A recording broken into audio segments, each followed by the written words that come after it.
Haleluya, puji Tuhan Bapak Ibu. Kita berjumpa kembali dalam renungan harian GPDI Shekinah. Mari hari ini kita mau merenungkan kebenaran firman Tuhan. Dan untuk tema hari ini saya ambil tema adalah Allah yang menyediakan. The Lord will be provide, atau kita kenal dengan istilah Yehovah Jireh. Nah, Bapak Ibu pasti sudah pernah membaca dan merenungkan ayatnya juga. Kita mau sama-sama baca di Kejadian 22 ayat 10 sampai 14, di mana bercerita tentang saat di mana Bapak Abraham akan mengorbankan anaknya yaitu Ishak di hadapan Tuhan. Sesudah itu Abraham mengulurkan tangannya lalu mengambil pisau untuk menyembelih anaknya, tetapi berserulah malaikat Tuhan dari langit kepadanya, "Abraham, Abraham," sahutnya, "Ya Tuhan." Lalu ia berfirman, "Jangan bunuh anak itu dan jangan kau apa-apakan dia, sebab telah ku ketahui sekarang bahwa engkau takut akan Allah dan engkau tidak segan-segan untuk menyerahkan anakmu yang tunggal kepadaku." Lalu Abraham menoleh dan melihat seekor domba jantan di belakangnya, yang tanduknya tersangkut dalam belukar. Abraham mengambil domba itu lalu mengorbankannya sebagai korban bakaran pengganti anaknya. Dan Abraham menamai tempat itu Tuhan menyediakan.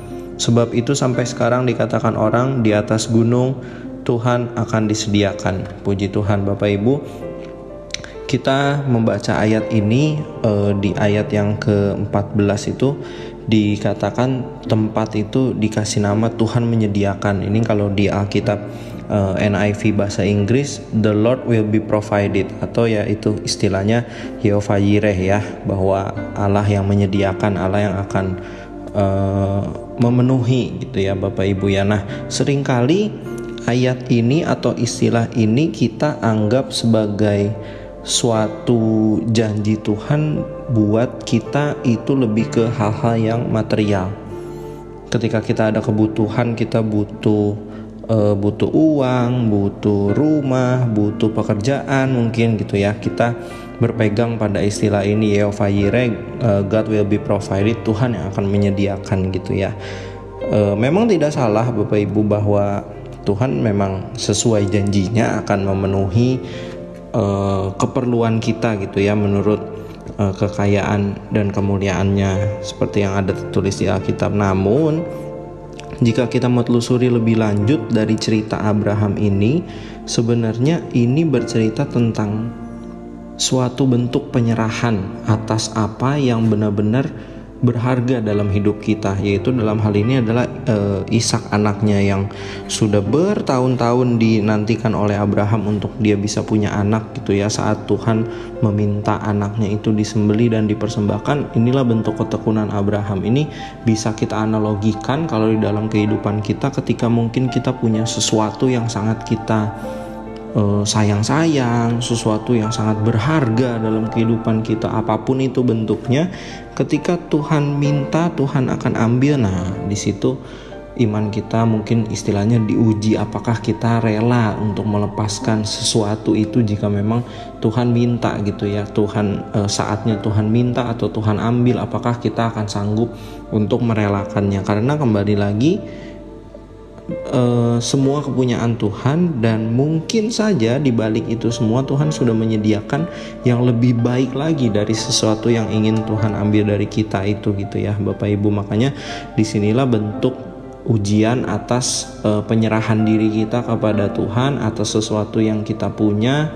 Ketika memang waktunya Tuhan akan ambil atau Tuhan minta, dalam kasus ini, dalam contoh case ini, contohnya adalah Abraham mempersembahkan anaknya Ishak gitu ya. Dan itu tadi, bahwa artinya setelah kita mau mempersembahkan itu ke hadapan Tuhan, kita merelakan hal itu, ya Tuhan akan menyediakan penggantinya. Nah, ini jadi masuk ke God will be provided atau Yehovah Jireh itu gitu Bapak Ibu ya, bahwa Tuhan akan gantikan. Seperti contohnya di cerita Abraham, ada seekor kambing domba jantan yang akan menggantikan Ishak pada akhirnya untuk dipersembahkan di mezbah Tuhan waktu itu di atas gunung tersebut. Nah, gambaran besarnya dan hal yang paling penting dari penggambaran ayat ini sebenarnya esensinya adalah apa yang dibutuhkan, apa yang paling dibutuhkan kita sebagai manusia yang berdosa Bapak Ibu ya. Tentunya yang kita butuhkan adalah penebusan dosa, keselamatan, kemudian hidup setelah kematian, kebangkitan kekal bersama Tuhan Yesus di surga. Itulah yang paling kita butuhkan sebagai manusia yang penuh dosa. Yang paling penting, yang paling utama adalah penebusan dosa. Itu yang kita butuhkan. Nah, disitulah Bapak Ibu, ketika kita menyadari bahwa yang kita paling butuhkan adalah keselamatan atas penebusan dosa, maka ayat ini menjadi sangat relevan. Karena kenapa? Karena Allah menyediakan bagi kita. Betul, Allah menyediakan bagi kita. Siapa yang disediakan? Nah, tentunya putranya yang tunggal, Bapak Ibu ya. Kalau kita ayatnya sangat sering kita baca di Yohanes 3 ayat 16, karena begitu besar kasih Allah akan dunia ini, Ia telah mengaruniakan anaknya yang tunggal, supaya setiap orang yang percaya tidak binasa melainkan beroleh hidup yang kekal. Jadi menjadi relevan dengan ayat di Kejadian 22 ayat 10-14 tadi. Ketika kita di posisi manusia yang penuh dosa, kita butuh penebusan, Tuhan berikan, Tuhan provide, Tuhan menyediakan bagi kita sarana. Tidak main-main, yang dikirim adalah putranya yang tunggal untuk menyelamatkan kita. Jadi anggaplah ayat yang di Kejadian 22 ayat 10-14 tadi, kalau waktu Abraham akan menyerahkan Ishak, ada penggantinya kambing domba jantan itu. Nah, itulah juga Tuhan kita yang menggantikan kita mati di atas kayu salib untuk melakukan karya keselamatan terbesar bagi kita manusia yang penuh dengan dosa, yaitu penebusan dosa untuk keselamatan kita. Jadi Bapak Ibu, ketika kita masih hanya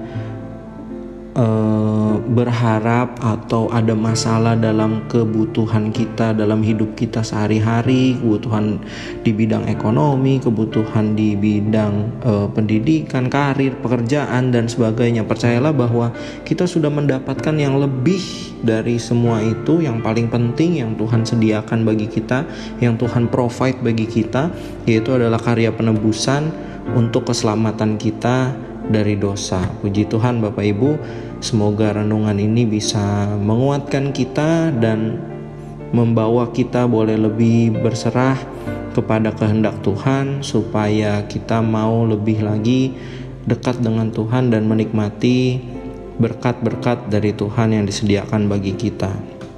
Mari kita satu dalam doa.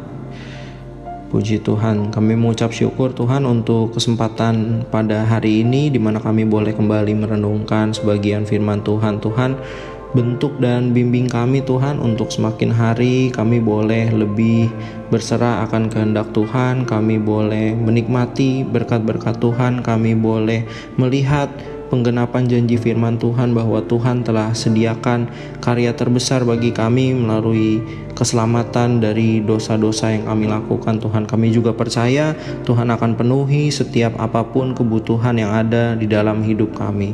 Terima kasih Tuhan untuk waktu yang indah ini, untuk aktivitas kami sepanjang hari ini. Tuhan boleh berkati, Tuhan boleh buat berhasil, dan berikan kami selalu kesehatan untuk melalui hari-hari yang ada. Terima kasih Tuhan Yesus, dalam nama-Mu kami berdoa dan mengucap syukur. Haleluya, amin. Puji Tuhan Bapak Ibu, kita berjumpa kembali di renungan berikutnya. Tuhan Yesus memberkati.